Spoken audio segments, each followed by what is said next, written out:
araw po muli sa inyo mga kamacho, mga ka-vlogger. Ngayong araw po ay muli nandito na naman ako sa lugar ng kabukiran. Nakikita nyo rin po sa likod ko. Ayan, may puno dito ng akasyang malaki sa aking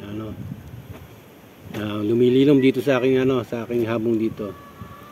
At sa araw na ito ay pag-uusapan po natin yung tungkol sa pag-aalaga ng mga inahin.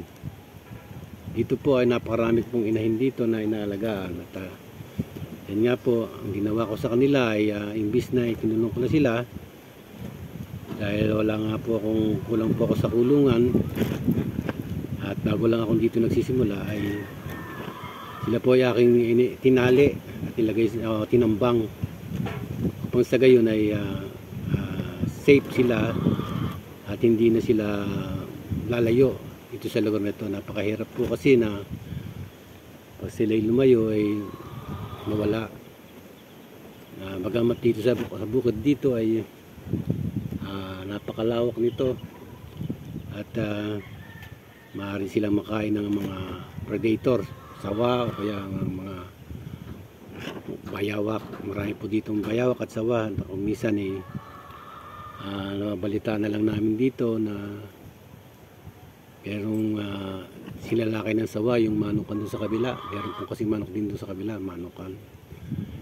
At lagi na lang sila inaatake ng sawa. Ako naman ay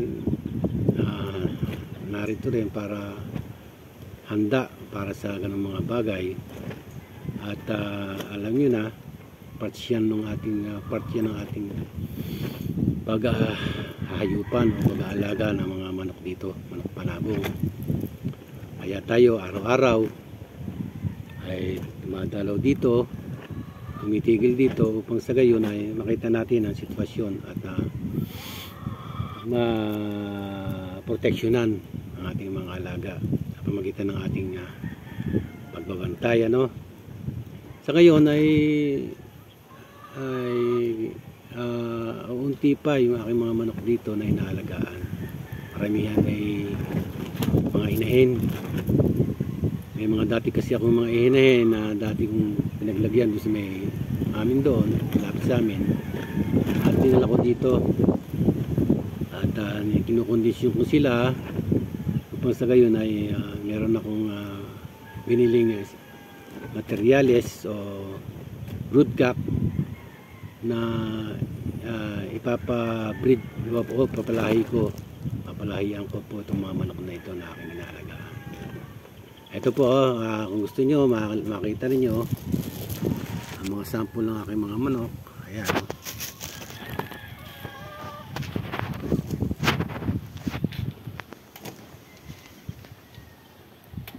Ito. Ayan, nakita nyo? Ayan, yung matador. Yun, yung aking inahin, Ay, naku.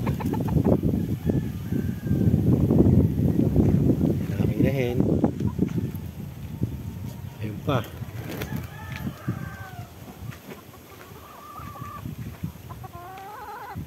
Nakatambang sila, nakatambang. Ayun pa, Ayun, malayo. Tatago siya. Yan. Nakita ninyo? Ito pa sa loob. Puntahan pa natin para makita ninyo.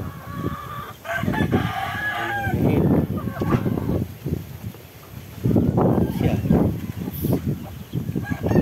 Malabid. Nakapakasta na siya. Nakapakasta na siya.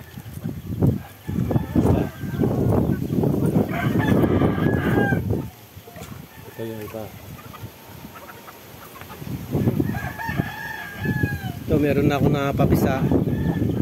Ayan, nakakita ninyo. Ayun, may mga sisiw na sila. Ayan.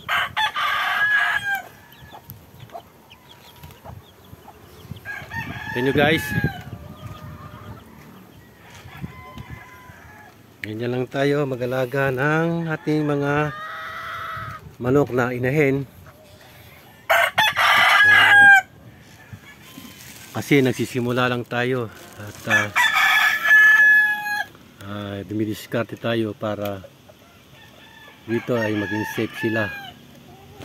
At mapatok ako, maalagaan, bigyan ng mga vitamins. At may hinahanda po akong materyales na binili. Ito ipapakita ko sa susunod na video. Alam nyo na, siyempre, sabi nga ng iba, kung mag-start tayo, ay kailangan yung magandang klase na yung ating gawin mga materyales. So, breeding materials. Nakabili po ako sa isang malaki-laking farm. At siyempre, sinisip ko muna dun sa bahay sa amin. Dahil napakadelikado po rito. Sa inyong sitwasyon dito. Yan, mahirap po na baka tayo maisahan yung mga, alam niyo na, mababait. Napakahirap po at medyo may presyo po ng ating nabiling materyales. At sana sa susunod pong aking video ay alam nyo na, ay panoorin nyo po sana. At sa susunod yung mga video ay meron po akong mga bibigay na mga tips tungkol sa pag-aalaga ng mga manok, panabong, o marami pang ibang bagay kung paano pagkondisyon ng manok, at yun din kung paano natin palalahian siyempre ng ating mga manok. Sana okay magsawa. Maraming salamat. Bye bye.